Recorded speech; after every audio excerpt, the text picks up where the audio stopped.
தனக்கு அமைதிக்கான நோபல் பரிசு கொடுக்கப்பட வேண்டும் என்று அமெரிக்க அதிபர் டொனால்டு டிரம்ப் வெளிப்படையாகவே பேசி வந்திருக்கிறார். இந்நிலையில் இந்த ஆண்டுக்கான நோபல் பரிசுக்கு பரிந்துரைக்கப்பட்டவர்களின் பெயர்களில் டிரம்ப் பெயரும் இருப்பதாக தகவல்கள் வெளியாகியுள்ளன. ஈரான் போர், சீனா, வடகொரியா மீது பொருளாதார தடைகள், இந்தியா மீதான பரஸ்பர வரி என சர்வதேச குழப்பத்திற்கு மொத்த காரணமே டிரம்ப் தான். இப்படி இருக்கையில் இவரது பெயர் நோபல் பரிசுக்காக பரிந்துரைக்கப்பட்டிருப்பது ஆச்சரியத்தையும் அதிர்ச்சியையும் ஏற்படுத்தியிருக்கிறது. நார்வே நோபல் கமிட்டியின் புதிய செயலாளரான கிறிஸ்டியன் பெர்க் இந்த ஆண்டு மொத்தம் 287 வேட்பாளர்கள் இறுதி பட்டியலில் இருப்பதாக தெரிவித்துள்ளார்.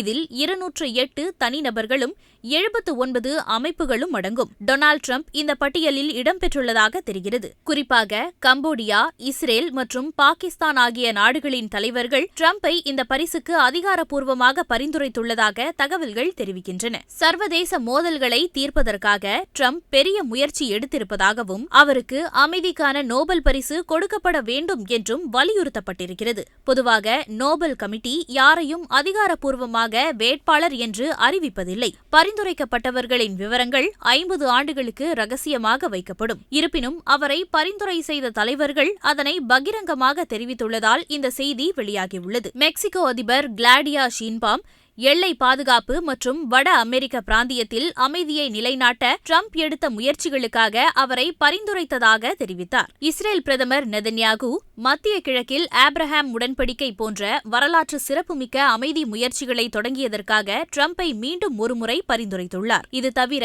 டிரம்பின் சொந்த கட்சி எம்பிக்கள், குறிப்பாக டிரம்பின் தீவிர ஆதரவாளர்கள் டிரம்புக்கு நோபல் பரிசு கொடுக்கப்பட வேண்டும் என்று பரிந்துரைத்துள்ளனர். இந்த தகவல்களை பகிரங்கமாக சமூக வலைதளங்களிலும் செய்தி குறிப்புகளிலும் வெளியிட்டனர். கம்போடியா மற்றும் பாகிஸ்தான் போன்ற நாடுகளின் சில முக்கிய அரசியல் தலைவர்களும் டிரம்பின் உலகளாவிய ராஜதந்திர நகர்வுகளை பாராட்டி இந்த பரிந்துரையை செய்துள்ளதாக கூறப்படுகிறது. அமெரிக்க அதிபர் டொனால்டு டிரம்பை தவிர உக்ரைன் அதிபர் விளாடிமிர் ஜெலன்ஸ்கி, சுற்றுச்சூழல் ஆர்வலர் கிரெட்டா துன்பர்க் மற்றும் சில சர்வதேச அமைப்புகளும் இந்த பட்டியலில் இருப்பதாக கூறப்படுகிறது. 2026ஆம் ஆண்டுக்கான நோபல் அமைதி பரிசு வெற்றியாளர் அக்டோபர் 9 அன்று அறிவிக்கப்படுவார். டிசம்பர் 10 அன்று ஓஸ்லோ விருது வழங்கும் விழா நடைபெறும் என்பது குறிப்பிடத்தக்கது.